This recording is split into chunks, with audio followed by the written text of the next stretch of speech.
আল্লাহ তার অতুলনীয় সৃষ্টিকুশলতায় মহাবিশ্ব সৃষ্টি করেছেন। পৃথিবীতে এমনও কিছু বিস্ময়কর সৃষ্টি রয়েছে যা মানুষকে অবাক করে দেয়। পবিত্র কোরআনের বর্ণনায় স্থান পেয়েছে প্রাকৃতিক সৌন্দর্যের সমাহার ও বৈচিত্র্য। মহান রাব্বুল আলামিনের এই অপূর্ব সৃষ্টিসমূহের মধ্যে অন্যতম নদী। তবে এমনও কিছু নদী রয়েছে যার উৎপত্তি স্বয়ং জান্নাতে এবং তা পৃথিবীতে প্রবাহিত হচ্ছে। বিস্তারিত থাকছে সানজিদা রহমানের প্রতিবেদনে। পৃথিবীতে প্রবাহিত কিছু নদীর সঙ্গে ইসলাম ধর্মের গভীর সম্পর্ক রয়েছে।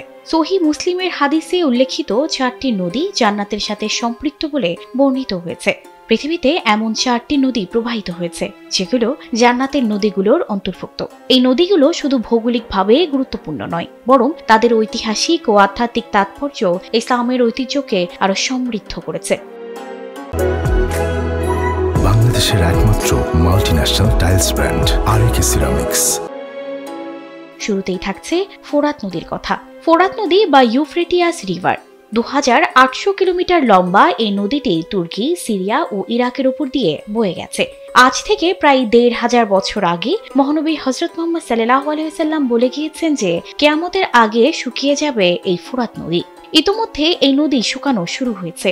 আবু হুরায়রা রাদিয়াল্লাহু তাআলা আনহু থেকে বর্ণিত, রাসূল সাল্লাল্লাহু আলাইহি ওয়াসাল্লাম বলেছেন, ততক্ষণ পর্যন্ত কিয়ামত সংঘটিত হবে না যতক্ষণ না ফোরাত নদী শুকিয়ে যায় এবং তার মাঝ থেকে একটি স্বর্ণের পাহাড় উন্মোচন হয়।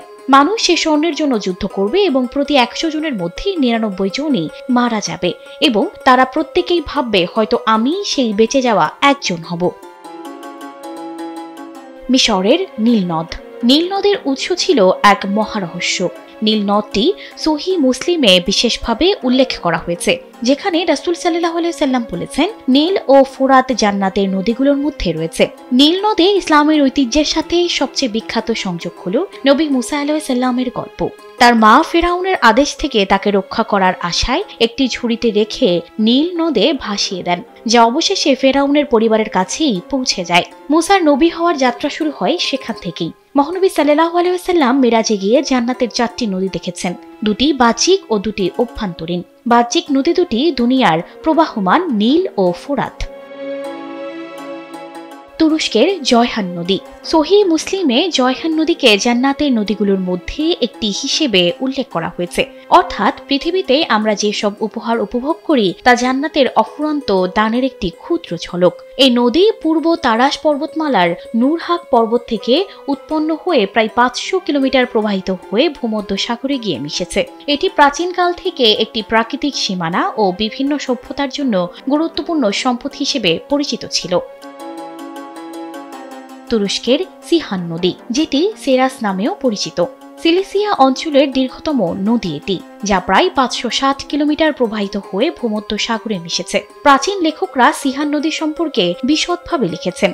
এটি সিলিসিয়া অঞ্চলের সভ্যতার বিকাশে গুরুত্বপূর্ণ ভূমিকা পালন করেছে। এই নদীটি কৃষি ও বিদ্যুৎ উৎপাদনে ভূমিকা রাখে।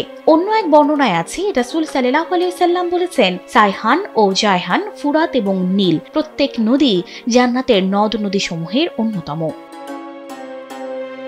জান্নাতের নদীমালার মধ্যে একটি নাম কাউসার, যা শেষ নবী হযরত মুহাম্মদ সাল্লাল্লাহু আলাইহি ওয়াসাল্লামকে হজ রূপে দান করা হয়েছে। সেখান হতে মহানবী সাল্লাল্লাহু আলাইহি ওয়াসাল্লাম তার উম্মতকে কিয়ামতে পানি পান করাবেন।